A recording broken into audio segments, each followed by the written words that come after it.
Pasi uri hano Irundo. Yes, abo ni abaturage bo mu bwoko bw'abanyamurenge ariko b'abakongomani baherereye muri Congo. Ku munsi w'ejo nibwo biciwe inka, benshi bavuga yuko ari nyinshi tutaramenya umubare, ariko bavuga yuko ari drone za Kisekedi cyangwa se za leta ya Congo zaje zikica izo nka. Hanyuma rero bamwe mu baturage bagera muri batandatu bahise bahasiga ubuzima, hanyuma abandi bakaba bakomeretse kubera icyo gitero cya drone cyabaye ku munsi w'ejo.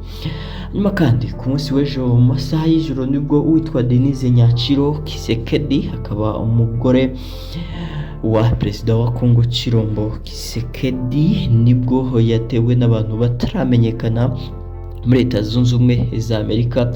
Hanyuma rero bakaba bamuteye muri hoteli aho yari aryamye. Ibyo kandi bikaba byatumye witwa Patrick Muyaya, uyu akaba ari umuvugizi wa Congo, akaba yahise avuga yuko ari abarwanyi b'u Rwanda cyangwa se ari bamwe mu bo u Rwanda rwohereje kugira ngo batere umugore wa perezida wa Congo. Hanyuma perezida w'u Burundi nawe yatangiye ibiganiro bucece na leta na ASM23, dore ko bimaze iminsi bivugwa yuko ngo yaba ari gutegura igitero gishobora kuzaza mu Rwanda. Rero ibyo nyuma yaho ubutasi bwa ASM23 bubimenye bukaza kubishyira hanze, akaba ngo yaba yatangiye ibiganiro hagati ya ASM23 kugira ngo baganire. Hanyuma kandi turaza kugaruka ku makuru avuga yuko General Munyonyi yaba yamaze kurekurwa nyuma y'igihe kinini afunzwe. Uyu ni umujenerali wo muri leta y'u Burundi, akaba yaramaze igihe kinini afunze. Ku makuru menshi tugiye kubaha tugarukaho, ariko turaza kwibanda cyane cyane nayo ku rugamba, dore ko ASM23 ku munsi w'ejo aribwo yafashe akandi gace, ariko ngubu ikaba iryamiye amajanja cyane cyane kugira ngo yerekeze mu mujyi wa Uvira nyuma y'igihe kirekire irekuye uwo mujyi, igasubira inyuma ibisabwe na Leta Zunze Ubumwe za Amerika. Ubu rero baba bagiye gufata uwo mujyi, kandi ngo noneho nibongera gufata nta kabuza ntago ngo bazongera kuva mu uwo mujyi. Turaje byose tubive imuzi n'imuzingo, ariko mbere y'uko ngenda, umudamu wa perezida w'u Burundi Evariste Ndayishimiye nawe ngo yaba ari muri Leta Zunze Ubumwe za Amerika. Ubwo rero mu makuru ubwo twageragezaga kubaza, ngo yabageze ku kibuga cy'indege akabura umwe mu bayobozi ba Leta Zunze Ubumwe za Amerika baza kumwakira.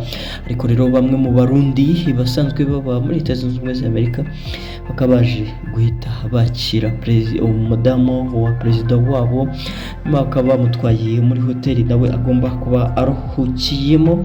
Iyo makuru yose tujye kuba twibandaho cyane cyane, rero munyemerere tuze tuyave imuzi n'imuzingo ubu yose ko yakabaye. Gusa bari kungaruka cyangwa se bano gukanda subscribe nimba uri mushya hano, hanyuma ugafungura n'inzogera, amakuru menshi kandi yizewe uzajya ubonera gatanu ku kandi.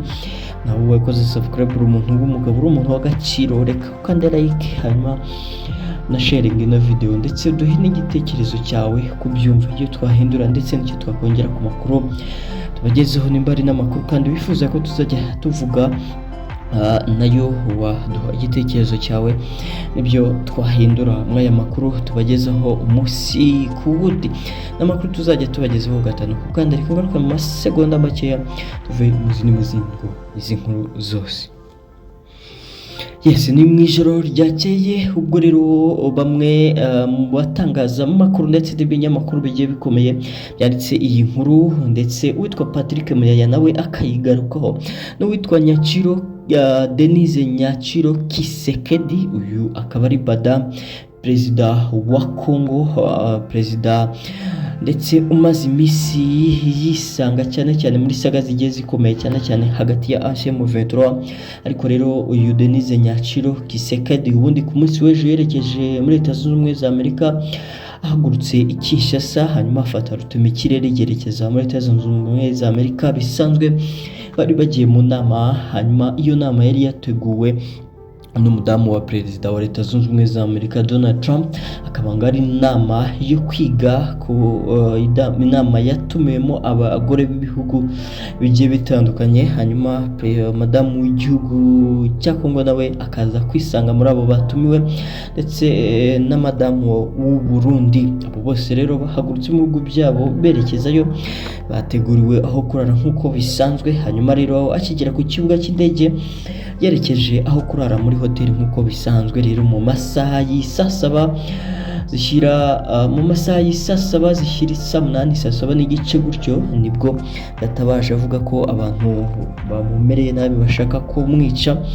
Hanyuma rero abashinzwe umutekano ba Leta Zunze Ubumwe za Amerika bahise bahagerera igihe basanga ntabwo yakomeretse, igiwe nta n'icyo yabaye. Hanyuma ibyo bisambo bihita byiruka. Rero perezida wa Kongo ndetse n'umuvugizi wa Kongo bahise batangaza yuko u Rwanda rwo rwishe inyuma y'icyo gitero cyatatse umugore wa perezida, ndetse bavuga yuko ngo ari ubwicanyi n'ubundi ngo basanzwe bakora. N'amagambo yavuze akomeye ndayavugira kuri televiziyo y'igihugu cya Kongo.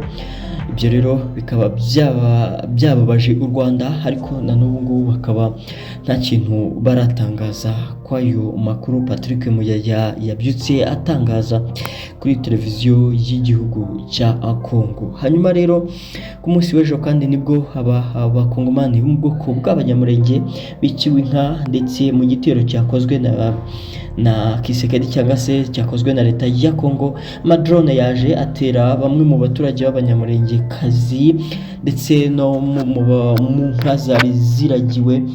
Hanyuma inka zirapfa ari nyinshi cyane, ngira ngo murakomeza kugenda mubibona muri video, ubwo inka zapfuye ari nyinshi cyane. Hanyuma abantu 3 nibo bahise bitaba Imana, ubwo n'abaturage. Hanyuma rero kandi abandi bakaba bari mu bitaro bakomeretse. Iyi nkuru muranyemerera tuze no kuyigarukaho by'umwihariko mbereka video irambuye mugenzi wacu yarari aho ngaho. Reka ngaruke mu kanya gato ntujye kure.